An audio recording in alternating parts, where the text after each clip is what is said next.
Hello and welcome to a podcast about murder. I'm Jem and I'm here with the effervescent Freya to discuss the case of a serial killer today. How are you? I'm good. Everything is good. Everything is fine. Hoping for the end of this all of this stuff soon. Yeah.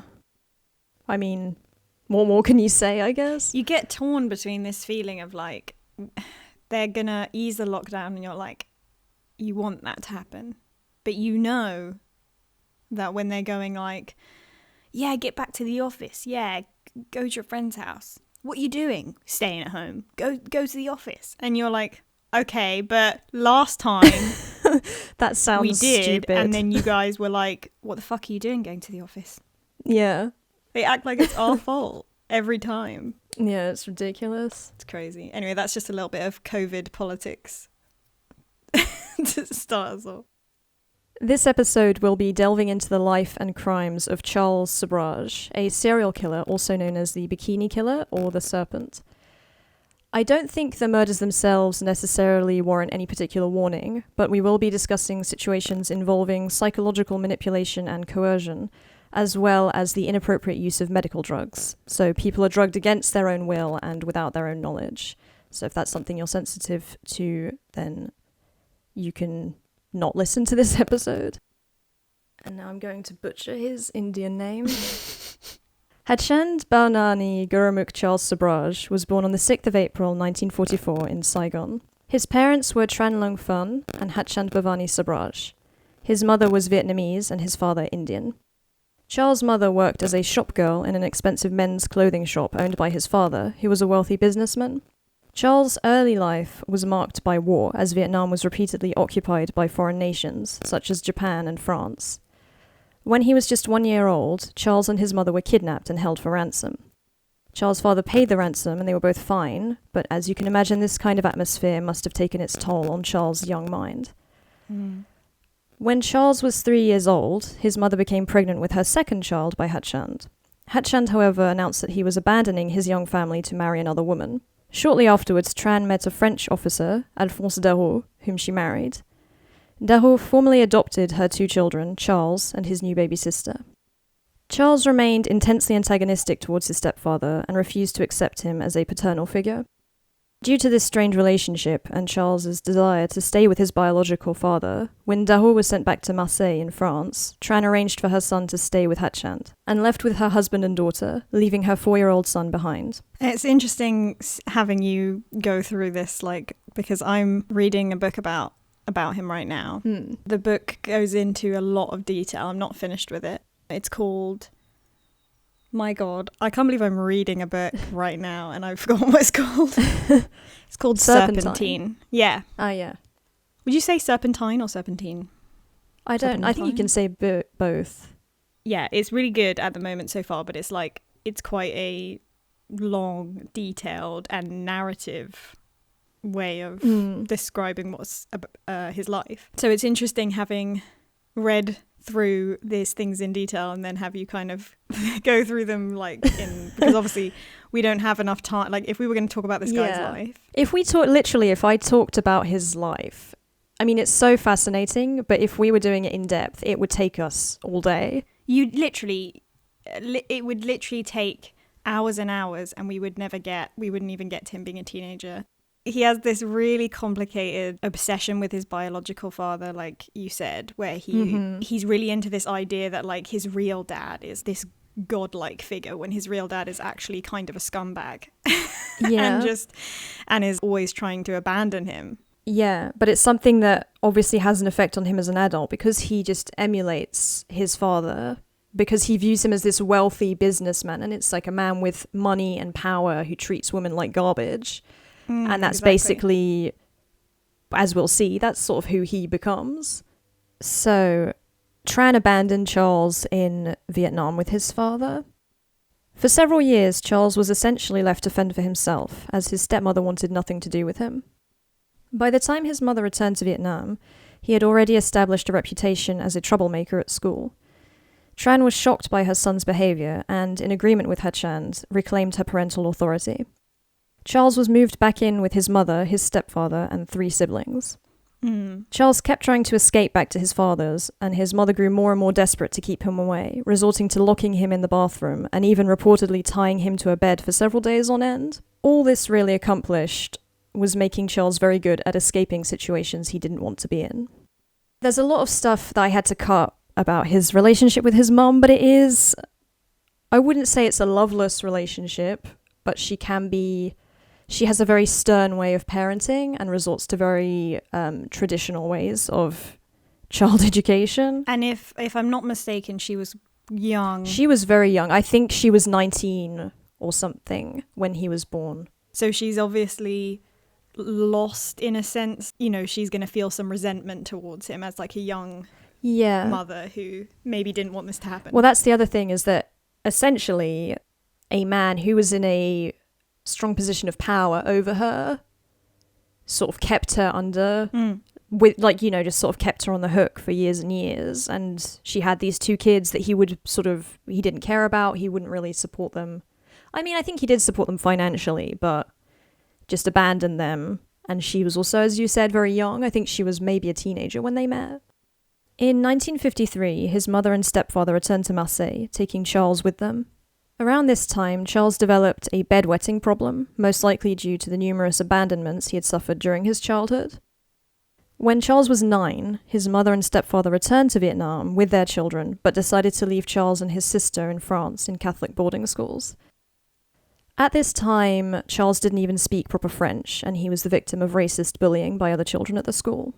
His mother and stepfather eventually returned, and the family then moved to Africa for a while, where a teenage Charles developed a knack for stealing from local shops. He performed poorly in school and eventually dropped out. Charles ran away multiple times during his adolescence, attempting to make his way back to Vietnam.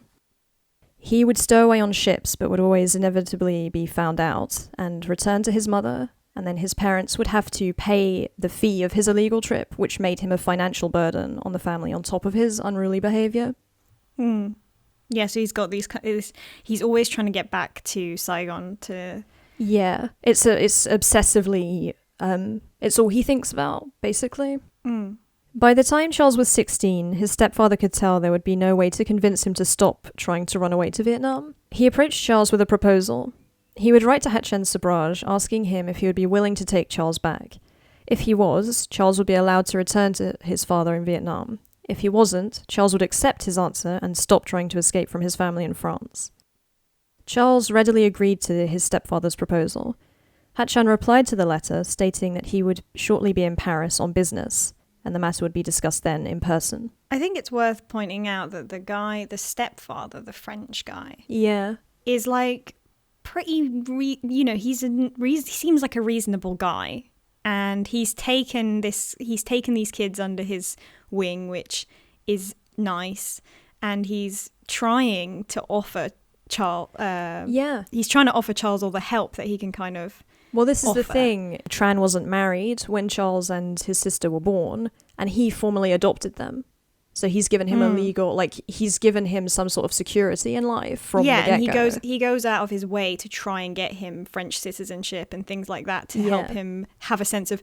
And in the book, he says to the mum, like, the reason he's like this is because he feels like he doesn't have an identity, and we can't be, we've got to be sensitive to the fact. And he seems like a nice, reasonable guy, but unfortunately, because of how damaged this child is, he doesn't seem to be able to accept help from this guy. He's just always obsessed with his real dad, who is not offering him these things. So he really doesn't care about him at all. Yeah, and it's sad that he can't accept this fatherly stuff coming from his stepdad. Yeah. No, and he would even find him, he got kicked out of school, and his stepfather would find him work. He went and talked to teachers. He would really try and figure out solutions for Charles, which is, more than most stepfathers would do with a kid this difficult, I think. Father and son were reunited on the 6th of January 1961. His father agreed that Charles would be allowed to return to Vietnam with him, where he would start working in one of his shops. Charles was obviously overjoyed.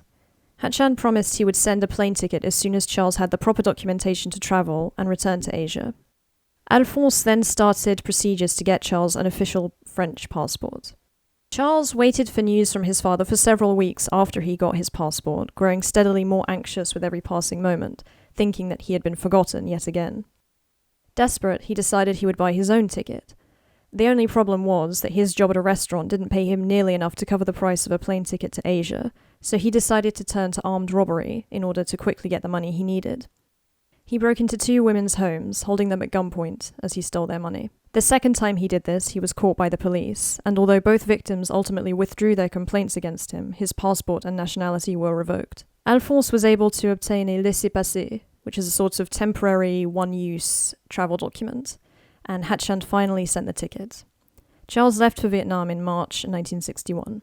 There, Charles became acquainted with his half-sisters, learned to speak English, and started practicing martial arts. However, he quickly became bored of his job in his father's shop and started committing petty crimes and gambling. Ultimately, his disrespectful and unruly behaviour meant that he would return to France, more or less disowned by Hatchand.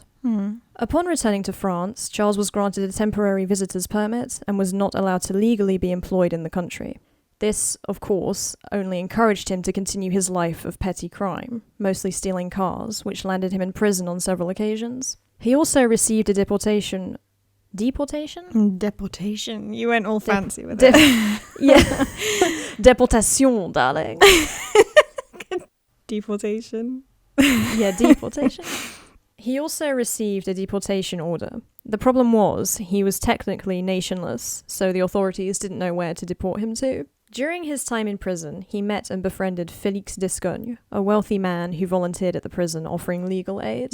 He provided Charles with a lot of literature during his time in prison and was one of the first people to actually take interest in his well-being. I find this relationship really interesting as well because it's like this person who comes into his life trying, kind of mirroring the stepdad in a way, trying to help him, and it's just gonna go down this black hole of like... But the thing is, unlike his stepdad, I don't think there's ever any resentment on Charles's behalf towards him, and he actually does say that he's like, you've become my father and like you're so important in my life and I'm really grateful to you. Yeah, no, it is different, but it's interesting that he keeps to having these really intense relationships with these people. Yeah. That are basically about him looking for parenting, essentially. Yeah. But he also sets them up for failure because in his mind, they're such a huge godlike figure that anytime they show that they're not, he's just disappointed in it. It's like, it destroys him. Félix eventually discovered an old law that stated that people born in Saigon during a certain time period automatically had the right to French citizenship. Félix also allowed Charles to move in with him once he was released from prison in 1968 and tried to offer him a fresh start in life, introducing him to upper-class Parisian society. At a dinner party, Charles met a beautiful young girl called Chantal Compagnon. The two started dating, and she remained blissfully unaware of his criminal background until he was arrested for driving a stolen car in 1970. She remained loyal to him in spite of this, and the two married upon his release from prison. Charles became more and more audacious with his criminal activities, adding fraud to his long list of crimes. Knowing that the police were going to catch up with him, he decided to flee the country with Chantal in late 1970, who was now pregnant. While on the run, Charles would start his career of conning tourists and stealing their passports in order to remain anonymous as they crossed borders. The couple spent 3 months on the run before finally settling in Mumbai, where Chantal gave birth to their daughter Usha in November 1970. Here, Charles fully settled into a life of crime, using his talent for disguise and his undeniable charisma to charm tourists and scam them.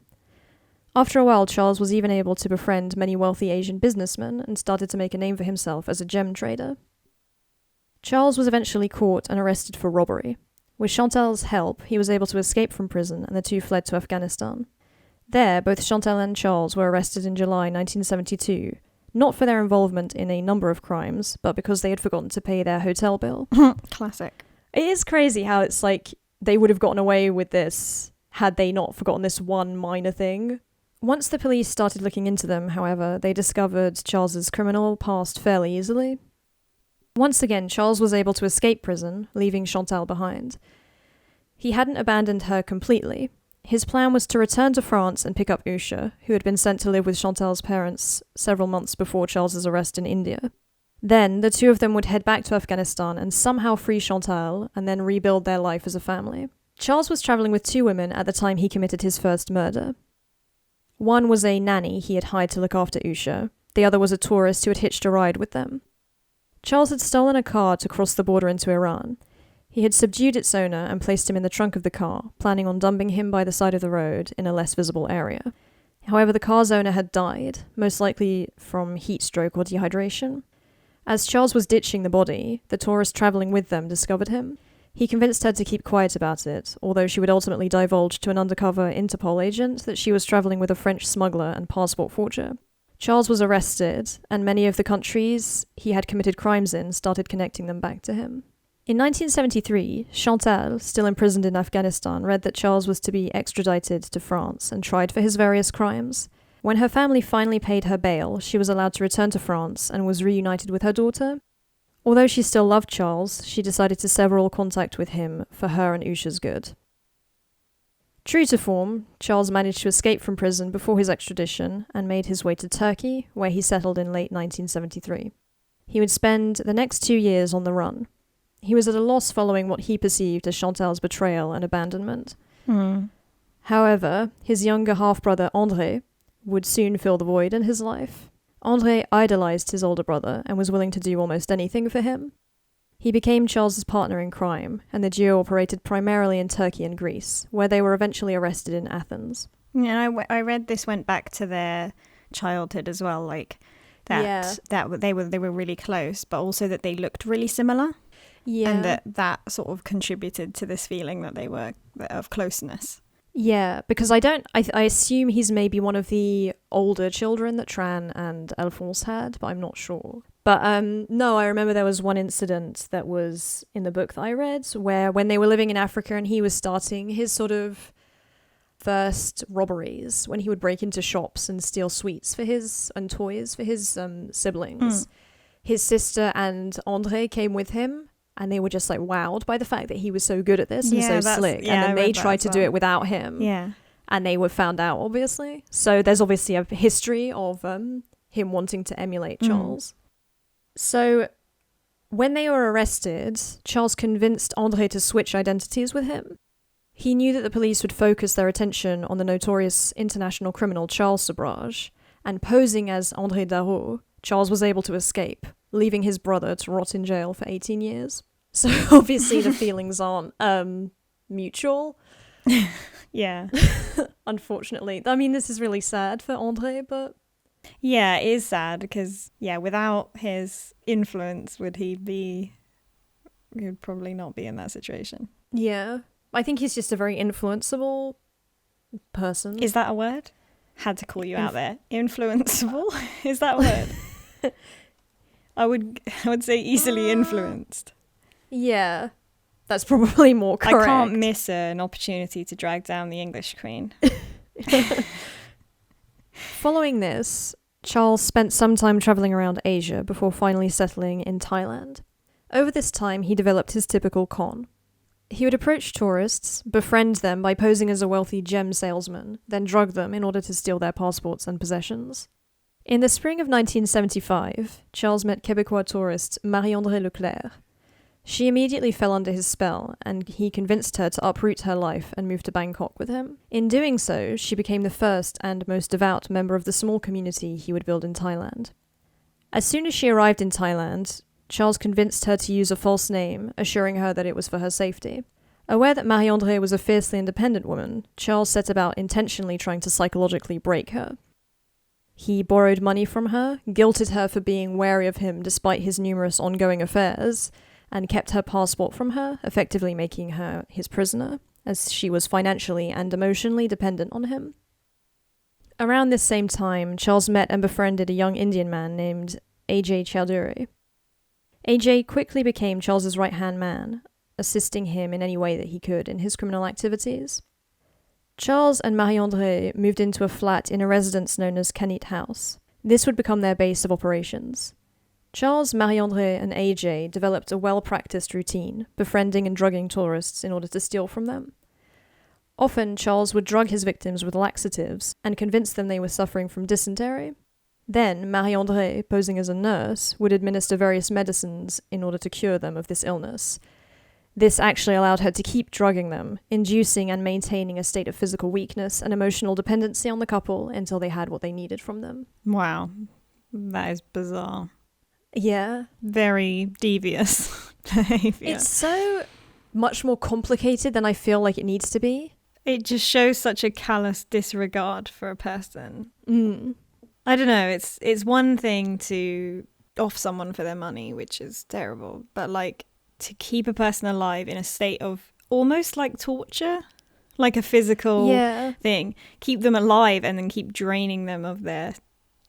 That's like shows such a callousness. Well, it's also like it keeps them in a state where they're constantly not really sure of what's happening in reality because you are physically weak, so you don't completely understand what's happening around you. Yeah. Which is awful. Yeah, it's like mental and physical kind of abuse all going on at the same time. And it's the fact that then they're placed as these like saviors or people who are helping them, so their victims often feel like, oh, I should be doing more because you guys have been so nice to me. And it's just like a whole weird... I can't imagine being in that kind of position. And I also don't know how Marie-Andrée sort of... I guess she's just so in love with Charles that she'll do anything he asks. But she is essentially, I assume, a normal person who had a normal upbringing. That's such a funny way of putting it.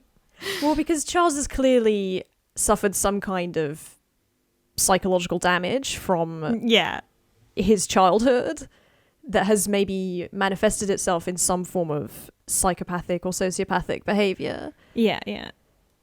I know exactly what you mean. It's just funny. It's just a funny way of putting it. But yeah, he's able to just use people completely and utterly. Yeah. And any normal person might... It's kind of like the Manson effect as well. Yeah. People compare him a lot to Charles Manson as a sort of character. We might discuss this a bit later, but, you know, he got very into philosophy when he was in prison, when Felix was bringing him all these books and stuff. And he's a huge fan of Nietzsche? I don't know how you say it in English. I think it's Nietzsche. And he sort of views himself as the superhuman because he's above everyone else, because he's so much smarter than everyone else. And also I was thinking for Marie-Andrée, maybe you can justify it to yourself because you're not killing people. You're just sort of making them feel bad for a bit. So it was in this manner of drugging innocent people and maintaining them in a state of physical weakness that Charles subjugated a young Frenchman named Dominique Renelot in September 1975. Thinking that he was suffering from an ongoing case of dysentery and had been generously taken in by Charles and Marie-Andrée, who were very attentive carers, Dominique felt himself indebted to the couple and lived with them for the next few months doing housework or assistant work for Charles. Which is also insane that they've managed to manipulate this guy so much that he feels so indebted to them that he's working for them as like a slave, basically. It's crazy. During this time, Charles stole his passport and his traveller's checks, meaning that if he ever tried to escape Canete House, he would be lost in Thailand with no money and no means of identification. Dominique was trapped. 2 more additions were made to the quote-unquote family Charles was assembling at Canete House. Yannick Massy and Jean-Jacques Philippe, 2 former French policemen from the colonies. Rather than drugging them, however, Marie-Andrée took them out drinking, giving Charles enough time to steal their passports and savings. When they discovered their possessions had disappeared, Charles assured them that they could stay with them at Canete House while he arranged everything with the embassy for them. This, of course, was a lie. The 2 were also completely dependent on Charles. During this time, Charles created and maintained several aliases, such as Alain Dubois, Alain Gauthier, Roland Liseur, Jacques-Pierre Marchand, and Charles Surdeur. I couldn't tell where each of those names began and ended. But this created confusion around his true name and identity, which was ultimately what allowed him to avoid capture for so long. In order to befriend his victims, he would often pose as either a wealthy gem salesman or an illustrious drug dealer. So I think he knows how to play a crowd, basically. Which we've already discussed. Charles's first known intentional murder victim was 18-year-old Theresa Knowlton. She was a young woman from Seattle who was traveling across Asia, planning on settling in Kathmandu and becoming a Buddhist nun. She had travelled to Asia before on several occasions, and it is hypothesized that she had smuggled drugs on a few of these occasions. So this fleeting connection to the Asian drug trade may have been what attracted Charles' attention, as he openly despised anything to do with drugs, which seems quite ironic to me, given how he pretends to be a drug dealer and is also constantly drugging people. Yeah. But apparently he had a huge hatred towards drugs and what they did to people. That's so bizarre. Yeah. I don't think we're in any position to try and start making sense of his like psyche, but there's a lot of contradictions, it seems to me. Theresa had checked into the Hotel Malaysia on the 13th of October. It was there that AJ approached Theresa and invited her to spend the evening at Canete House. Charles arrived a little later in the evening and asked Theresa if she would like to go to his and his wife's bungalow near the beach resort of Pattaya. Don't know if I'm pronouncing that right, but 5 days later, on the 18th of October, this is where Theresa's body was found, floating in a tidal pool, face down, dressed only in a bikini. Originally, investigators did not assume her death was a murder, as there were no signs of injury other than a small cut on her neck, which they assumed was caused by the fishermen's nets that she had been caught in. Her picture was sent to newspapers in the hope of identifying the body, but she would remain unidentified for over 7 months. AJ and Charles had driven out to Pattaya with Theresa. They had drugged her with Mogadon, dressed her in a bikini, making sure to strip her body of any distinctive jewellery, and strangled her to death. AJ had then swum out to sea with her and let her body be carried out by the current. Sabraj's next victim was Vitali Hakeem, a heroin dealer. He had been seen in Charles's flat by a neighbour of his on the 27th of October 1975, where he had purchased over $1,000 worth of gems from him. Many suppose that the two had struck up an acquaintanceship over their involvement in the drug trade, and think that Vitali was both eager for company and especially vulnerable because he had started taking heroin himself.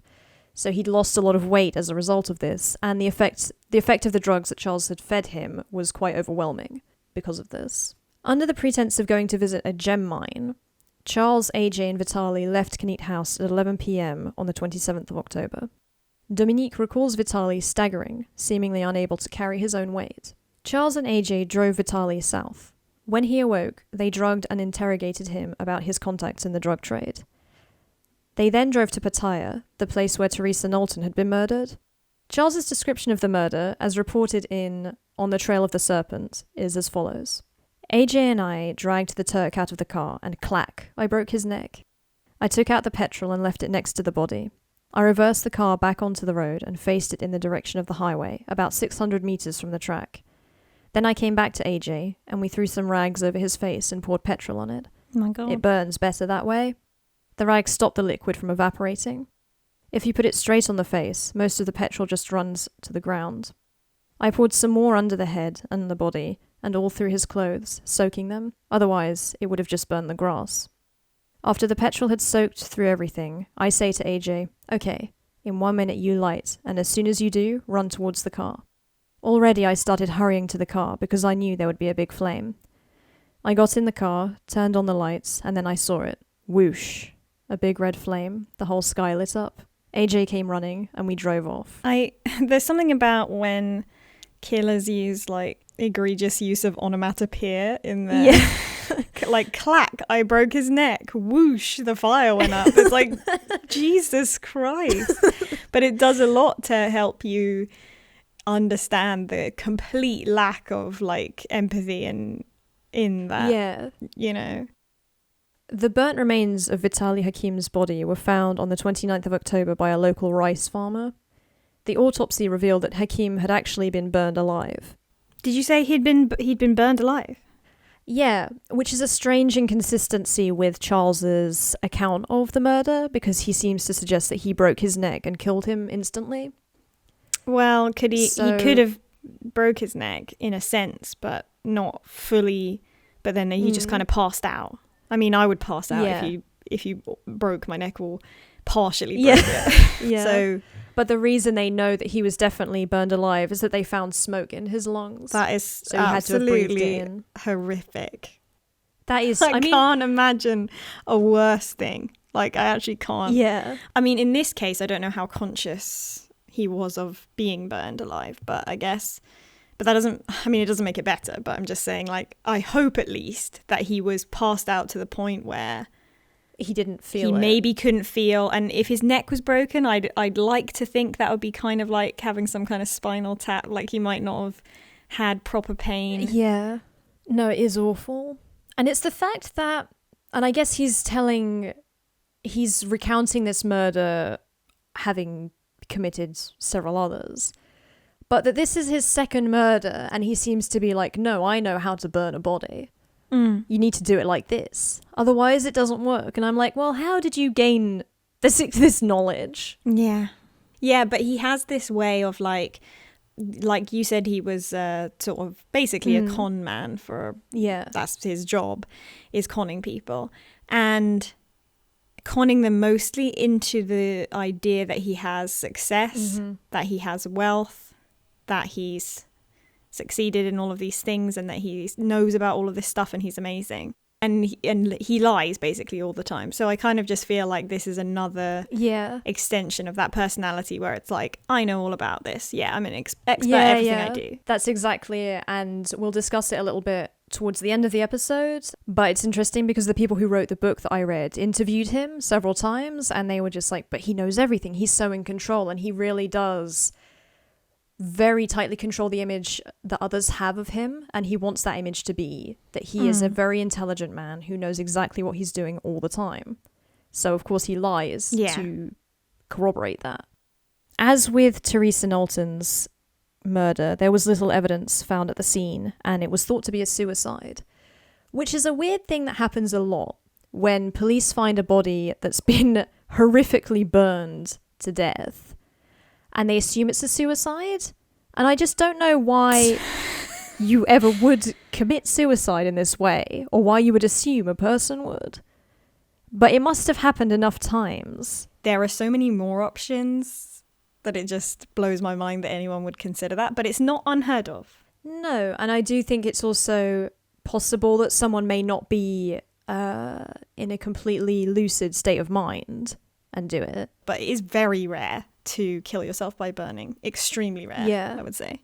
So I would agree with you that it's definitely not like, get onto the scene, burned person, definitely a suicide. Yeah, like, I find that logic a bit strange. Yeah, I would never make that like an instant first connection at all. Yeah, we'll get into police incompetence a bit later.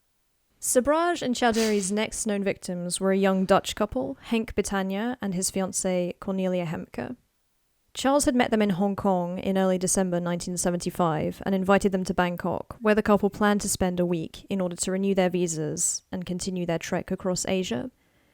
They arrived at Kenit House on the 12th of December, and by the next day they had fallen ill with the same mysterious illness that struck a lot of its inhabitants.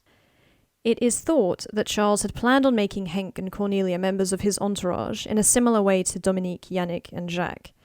However, his process of basically making them dependent on him was cut short by the arrival of Vitali Hakeem's girlfriend, Charmaine Carew, who was looking into her boyfriend's disappearance.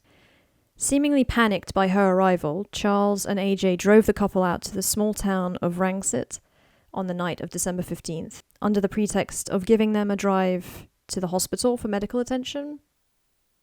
The two were beaten and burned by the side of the road, where they were discovered the next morning by a group of school children who had been drawn to the bodies by the presence of dark smoke. So there's an escalation, I would say, in the violence of these murders. Is the burning about identification, or I think so. Is it just about maximum suffering? It's hard I mean, it could be. It wouldn't surprise me if it was. But I do think it's because he's smart enough to know that if they're burned, there's no trace of DNA, either of him or AJ or the person themselves. And maybe it slows down the whole thing because police to figure out who that person is and blah, blah, blah. Yeah, if they have no idea who the person is, then they have nothing to go on. On that same morning, December 16th, the Bangkok Post published a story about yet another victim of Charles and AJ. Charmaine Carew, Vitali's French girlfriend, had been found in a tidal pool in Pattaya. Her bikini-clad corpse bore an eerie resemblance to that of Theresa Knowlton. Although she was as yet unidentified, police were treating her death as a murder. While investigators had not yet linked the two crimes, the similarity of the victims, dressed in bikinis, led to Sabraj earning the nickname the Bikini Killer. On December 18th, Yannick drove Charles, AJ, and Marie-André to the airport, where they boarded a flight to Nepal. On his way back, he purchased a newspaper featuring an article on the two burned bodies that had been discovered, mistakenly identified as Australian tourists. Horrified, Yannick realized that he recognized the charred remains of the skirt the woman was wearing. Despite the investigators' claims that the couple were Australian, Yannick knew without a shadow of a doubt that the victims were Henk and Cornelia. This confirmed the mounting suspicions he and the other residents of Canete House shared regarding the true nature of Charles and Marie-André's business. Upon returning to Canete House, Yannick, Jean-Jacques and Dominique decided to flee the country. With no money or passports, they decided to break into Charles's safe, where they discovered numerous stolen passports and other items, presumably belonging to his other victims. They were able to flee to Paris before Charles and the others were due to return from their trip, notifying the authorities upon their arrival. Charles and Marie-André had used Henk and Cornelia's passports to get into Nepal, a fact that would later irrefutably tie them to the murders. While in Nepal, they murdered Laurent Carrière and Connie Bronzich on the night of December 22nd. Their bodies were found, mutilated and burned, several days later. These murders were demonstrably more violent than the previous ones, as they had involved a knife. The victims bore traces of multiple stab wounds. Unlike the other murders, however, these bodies were almost immediately identified by friends of the victims who had been travelling with them. They recognised Connie's jewellery. What's more, Connie had mentioned Alain Gauthier in her journal in the days leading up to her death, as well as writing down his address at Canete House. Police raided the hotel room Charles and Marie-André had been staying in on December 28th, but the couple had already fled to India. Quite sadly for Marie-André, this new phase of their relationship wasn't a major red flag, but a great new start, as she hoped that being complicit in murder and on the run together would strengthen their relationship. In her journal, she writes, quote, "It is a new start. Spiritual, physical connection, tenderness, glow, complicity. Everything is shared, and we make only one person. I belong to him. I feel I am desired, loved for myself, that he needs me, my presence, my smile to live. At last, I am happy." End quote. God. It's so... Okay. But it's like the fact that this is just like... that she believes this with her whole heart. It's just very depressing. As the trio made their way through India, they poisoned and stole from numerous people, murdering at least one other person, Avani Yacob, an Israeli scholar who was on holiday. During this time, Charles basically came to see himself as untouchable and completely above the law. He saw himself as a kind of super genius who could outsmart anyone he met, and who justified his murders to himself by stating that he never killed a good person. And I will say the exception to this is the last victim, Avani Yacob, because this is the only one where, in interviews afterwards, Charles is sort of like, I feel bad for him because he was a hard worker on holiday, and like, he had nothing to do with it. But at the same time, It's like just a means to an end kind of for him. You just can't imagine like, oh yeah, I feel bad about that one. It's like, it's killing a person. It's not nicking their wallet. Yeah. You know, like if I was like, I said a terse word to someone, I'd be like, oh, that's a shame because I didn't deserve it. But it's not a terse word. It's like a murder. But it's also like how a murder. How are Cornelia and Henk, for example, not good people? I think, this may be some. I'm not entirely sure if this applies to all the victims, but part of the reason there are so many people traveling in Asia at this time is because of the hippie trail. And maybe because he hates drugs so much, he's like, if you take drugs, you deserve to die. He's convinced himself that like hippies deserve to die, essentially. Yeah. It is interesting that he thinks that these people are like, it kind of goes back to his whole thing about people are either untouchably great or they're nothing and they're absolutely worthless. Everyone is either perfect and therefore like worthy of his respect, or they're worth so little that they deserve to die. But it's literally like he just sees them as like things that he can acquire. It's like passport, wallet. Yep, that's worth a murder to me. Charles was so confident in his superiority that he even returned to Thailand in March 1976, knowing that people were now looking for the man known as Alain Gauthier. Even though he and his accomplices were interrogated by the Thai police, they ultimately didn't have enough evidence to be absolutely sure of the murder charges, and apparently feared the bad press the country would get for the murder trial, as it would heavily impact the tourist industry, so they didn't pursue the investigation further. And I think it's important to keep in mind that basically the Thai authorities don't want to stop him, in a way, because they think that it would sort of harm the reputation of Thailand. Which is like, but then surely if he keeps doing it, that's worse. I'm confused by this rationalization. It's like, if we stop the murders, then everyone will know that there was a murder. Like, but wouldn't that make you look good? If you stopped Maybe it's him. like, so far, we don't know that these aren't just a series of very strange suicides. So if we can't prove that they're murders, then there's no murder to look for. But yeah, there's a weird logic there where they sort of don't want to see what's actually going on. While the authorities in Thailand dropped the case, in Europe people were starting to catch on to Sabraj's crimes. Not only had the 3 French escapees gone to the police with their story, the Dutch authorities were looking into Henk and Cornelia's disappearance.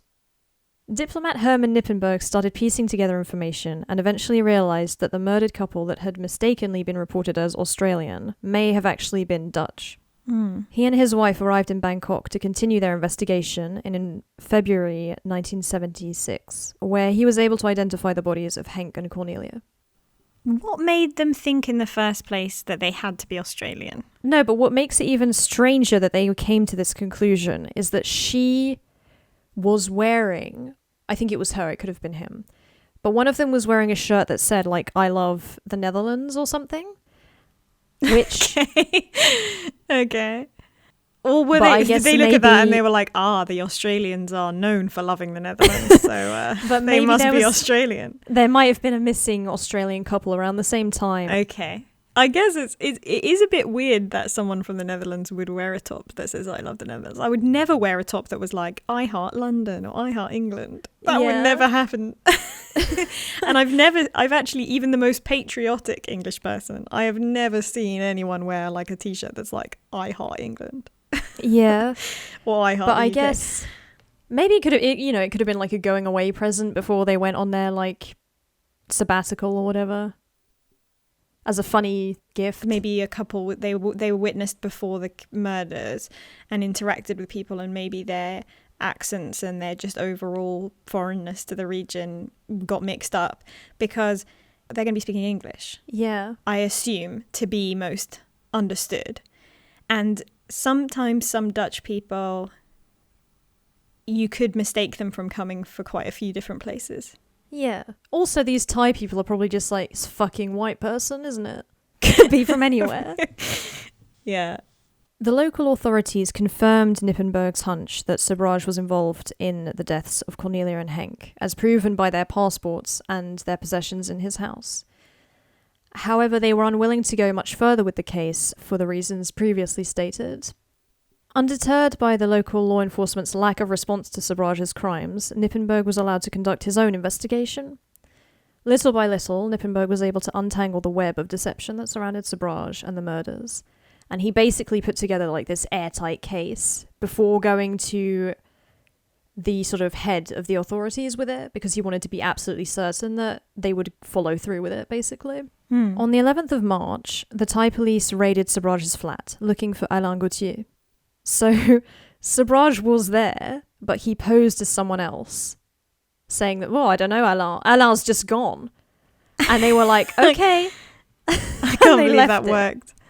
But also, like, when you said he posed, as like, for some reason I imagined, like, this cartoonish, like, scenario where he's pretending to be a lamp, like, with a lampshade on his head or something, pretending to be a piece of furniture. I don't know, Alain. I'm just an armchair. But the police more or less dropped the investigation, and they stated that they had found nothing incriminating in the flat. Nippenberg, who had been intentionally left out of this raid, was furious. The trio of AJ, Sabraj, and Marie-André had managed to escape once again and fled the country. When Nippenberg was finally able to access the flat, he found overwhelming evidence that Sabraj had been behind countless murders. The possessions of his victims were strewn all over the place, as well as frankly ridiculous amounts of drugs, used to induce nausea, unconsciousness, hallucinations, and so on. Like, I think it was in the tens of thousands of bottles of, like, drugs and stuff. They also found Marie-André's personal diary, which obviously gave them a major insight into the criminal activities Sabraj was involved in and the kind of person they were dealing with. And I think when they went into the flat, it was literally like, oh, that's Theresa Knowlton's purse, and that's so-and-so's t-shirt. Like, they weren't hiding it at all, and it was very obvious. During this time, the trio made their way to Malaysia. This is the last place A.J. Chowdhury was ever seen. Some speculate that Sabraj killed his former associate, and others that they merely parted ways, as there were reports of him being sighted in Germany after this. No remains were ever found, and investigators are looking for him to this very day. Following their stint in Malaysia, Marie-André and Charles made their way to Geneva to sell gems, and then boldly decided to head back to Paris, unaware of the fact that in Thailand and across Asia, newspapers were reporting on the murders with accompanying photos of the two of them. In Paris, Charles was eventually tipped off that Interpol was searching for Alain Gauthier. He decided to ditch the alias and headed down to his mother's house in Marseille with Marie-André. Unfortunately for Charles, it seemed as though his good luck was running out. On the 12th of May 1976, Interpol received word from Canada that Marie-André had told her parents to contact Madame Sobhraj in case of emergency. Charles's mother, Tran. A week passed before Interpol was able to confirm that Charles Sobhraj and Alain Gauthier were in fact one and the same, and issued a warrant for both his, Marie-André, and A.J. Chowdhury's arrests, having finally been able to confirm the identities of Theresa Knowlton, Henk Betania, Cornelia Hemke, and Vitali Hakeem. Sobhraj and Marie-André fled to India. There, he killed Jean-Luc Solomon by accidentally overdosing him during a robbery. So he's getting kind of sloppy and panicked at this point. He's miscalculating the dosages of his usual cocktail of drugs. In India, Charles started assembling another criminal family by enlisting the help of 3 female tourists, Jean, Barbara, and Mary. On the 5th of July, the team drugged a group of French tourists by giving them what they claimed were anti-dysentery pills. Their plan was to steal around 60 passports at once. The crude mixture of laxatives and sleeping pills had been poorly dosed, and as such, the students started collapsing almost immediately. Ambulances and policemen were called, though Charles remained calm throughout. 3 students who had not been poisoned surrounded him to make sure he wouldn't escape. While Sabraj was able to convince the local police that he must have simply purchased some dodgy pills, the French embassy had been alerted. Superintendent Tully arrived at the scene and immediately recognized Sabraj. He was able to confirm his identity by checking an appendectomy scar, and Sabraj was finally taken into custody. So it's quite funny to me that he was able to get away with such outlandish crimes for so long. And then his downfall is just as sort of like, I don't know, the fact that the superintendent arrives and is like, this is our guy, I can confirm it, lock it, put him away, boys. Like, there's no, like, once he's actually caught, it's done, kind of. It's almost like anticlimactic. Yeah. I guess it just shows that he was starting to get panicked because he was trying to do such a big operation and had so badly miscalculated the drugs that it's almost like a comedy that they were at this restaurant and literally like dozens of people started collapsing at once, just proving that he had drugged them. His accomplices were rounded up shortly afterwards. Mary, Barbara, and Jean confessed almost immediately, as did Marie-André, who calmly handwrote a detailed statement about their crimes and her involvement in them. Sabraj was initially charged only with the murder of Jean-Luc Solomon, and the 4 of them were sent to Tihar prison. I don't know if it's Tihar or Tihar prison, but Tihar prison is apparently known for being quite brutal, and both Mary and Barbara reportedly attempted suicide while awaiting trial. Sabraj was ultimately sentenced to 12 years in prison, and Marie-André was found guilty of drugging the French students and being an accomplice to Sabraj. She was deported back to Canada, where she developed ovarian cancer, which she died of in 1984. She was reportedly loyal to Charles until the very end of her life. That's a bit bizarre. You'd think the separation would have kind of broken the spell, but I guess not. Well, it's also like I don't know how easy it would be psychologically to come to terms with the fact that you allowed yourself to be manipulated by this guy and do horrible things, and he never cared about you. I think it would be easier to believe that you were in love and you were in it together, and it was like this crazy thing that you guys did because you were so in love. Charles, who had managed to smuggle gems into Teagray prison, led a life of luxury there, as the guards were easily bribed. Charles knew that the Thai authorities had a warrant out for his arrest in relation to the murders he had committed on Thai soil. And he knew that if he was ever tried in Thailand, he would definitely receive the death penalty. So he also knew that this warrant would be annulled after 20 years, like it would be invalid. So, content with the life he had made for himself in the Indian prison, Sabraj intentionally extended his time there by hosting a party for fellow inmates and guards alike, where he drugged everyone and escaped. He was quickly caught, and his sentence was extended another 10 years, thereby avoiding certain death in Thailand. This is the most bizarre thing I think I've ever heard. What the fuck? He held a party. I mean, like, you could stop there and that would be insane enough. It's like, I'm in prison. I held a party for everyone. For everyone as well. Like, not even just and the guards. Yeah, it's just the most bizarre thing. And then I drugged everyone. What? And, like, everyone was so trusting of this guy who's known for drugging people and killing them that they were like, yeah, these beverages that you somehow acquired? Yeah. Pour me some more of that. That sounds good. What the fuck is wrong with these people? And what is wrong with this guy? So, but it worked because he'd escaped, his sentence was extended and therefore he wasn't eligible to be deported back to Thailand and tried for his murders.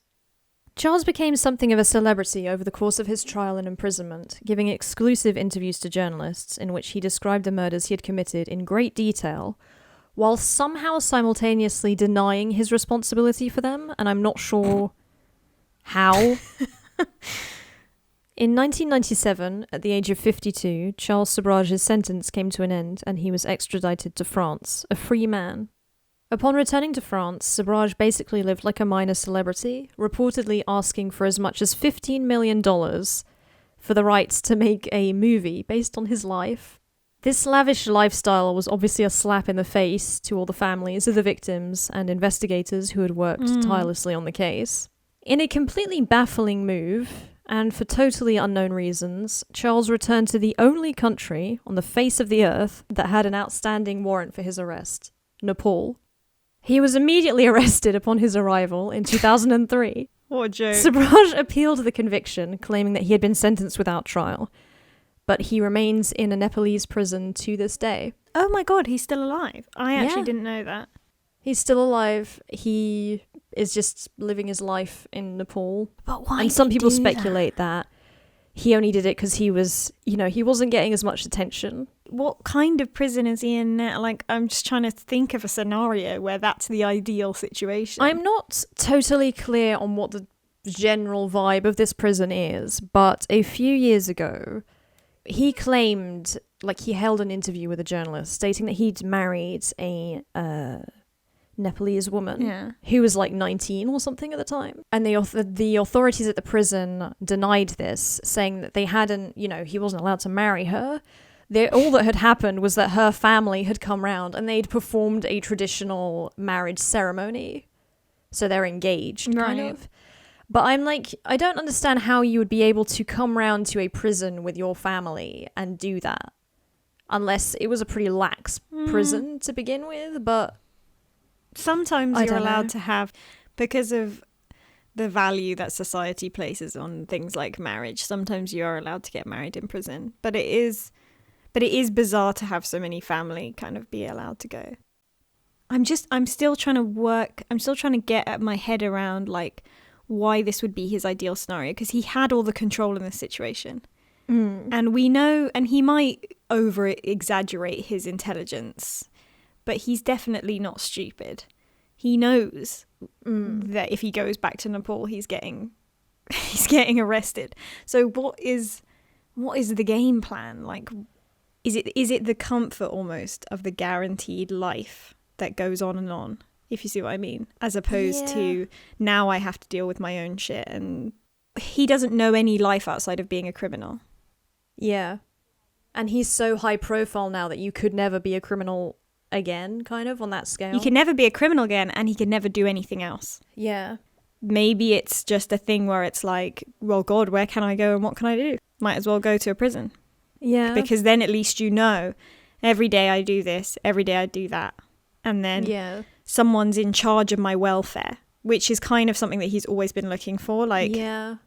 But the other thing I was going to say is that it could be that this is totally, like, insane. But, you know, he has this thing of, like, wanting to give the impression that he's in control of everything. And maybe he's just like, what if I did the most outlandish, incomprehensible thing ever, but I pretended like I've got something going on, like I've got a plan, but I'm not going to tell you what the plan is. I'm realizing that this is a very long episode by now. I don't know how I'm going to send you this file, but... I don't know how I'm going to edit this. This is going to be crazy. So throughout our discussion of this case, I've sort of skirted around the motives for Sabraj's murders. And before I get into the theories, do you have any theories as to what drove him to murder? Basically, I think his pure kind of disregard for other people other than pawns in a kind of plan for his own life is basically guaranteed to end in taking someone's life, if you see what I mean. It's like the natural escalation of, I don't give a fuck about anyone except myself. Yeah. Boy, it is like a god thing where it's like, I control life and death now. Yeah, eventually, if you keep going down that path of being essentially a sociopath, not caring about how anyone else feels, but also constantly looking for success and wealth and things like that, but not wanting to actually work for it. Yeah. You know, naturally that's going to end in crime, and then that kind of spirals. So I think it's just like, it's almost the logical end, sadly, to his story. If you look through his early childhood of trying to get attention, of not feeling that he belongs anywhere, literally being born a stateless person that doesn't exist. Yeah. I don't disagree with that, but I will say that he has a biological sister who never killed anyone. Who went through many of the same things he did. It's true, but I guess he's slightly older and he was slightly more aware of the relationship between his parents, and he was abandoned in Vietnam by his mom, which she wasn't. Yeah. It's hard because it's like, where does that start? Because he is treated differently than the other children, even the sister, who is technically has the same storyline as he does, but he's treated differently because of his behavior. So but why does he behave in that way? But why does he behave? Exactly. Like so you can keep going around in that circle and be like, whose fault is it? But at the end of the day, it's like, that's just the natural. But then you're right. You have to ask yourself, why do so many people not do things like this when they've had such similar lives? And many people have had worse lives and haven't done things like this. So, according to Sabraj himself, are you ready for this? He was actually hired as a hitman. Okay. And his job was to take out people who had somehow crossed his supposed employer, who he said worked in the drug trade. And this is actually plausible to a certain extent because many of the victims were somehow involved in the drug trade. Either they were occasional smugglers, like Theresa Knowlton or Connie Bronzich, or they were actual dealers, like Vitali Hakeem. And then on top of this, he also adds another layer to it by stating that his crimes were driven by an anti-imperialist desire for revenge. Okay. So that's his explanation for the murders. Herman Nippenberg, however, theorizes that Sabraj's murders were driven by a simpler desire. He refutes Sabraj's claims of life as a professional hitman by pointing out that hitmen are generally isolated from others, they work alone, and they're very discreet. So Sabraj's flamboyant lifestyle completely goes against these claims. Yeah, I would say that's something. But so Knippenberg believed that Charles's childhood fear of being abandoned had become an overwhelming part of his personality, and he theorized that Sabraj had tried to persuade his victims to join his quote-unquote family that he was building for himself at Canete House, trying to woo them over to his life of crime. And when they refused, he was sort of thrown back to his deepest childhood fears, that he had not been able to persuade these people to stay, and worse, they knew about his illegal activities and could turn on him. So in order to regain control and to prevent them from leaving him, he had killed them. Which I think is an interesting theory, and I find slightly more plausible than the idea that he was a hitman. Oh, it's definitely more plausible than being... like, I just want to say that off the bat, I completely discount the hitman claim. I think that's just his desire to deflect responsibility while also maintaining this, that there's an elaborate scheme that nobody understands. It's basically just total nonsense. So that's it for the life and crimes of Charles Sobhraj. Thank you for listening to this episode. Charles Sobhraj led a very rich life, as you can tell by the length of this episode. And the details of this life are absolutely fascinating. And obviously, I had to leave quite a lot out. But if you're interested in learning more about his life and crimes, I would definitely recommend the book On the Trail of the Serpent by Richard Neville and Julia Clarke. And you're reading another book. Yeah, Serpentine by certainly a name. This guy's called Thomas Thompson. That just seems like cruel. being called Jack Jackson, in my opinion. But yeah. Anyway, we're also on social media. If you'd like to connect with us there, we'd love to hear from you. On Twitter @AboutMurder, on Instagram @apodcastaboutmurder, and on facebook.com/apodcastaboutmurder with no E. And you can always send us an email at apodcastaboutmurder@outlook.com. That's that for this episode. We wish you a pleasant weekend. Right, I'm going to stop it now. Bye.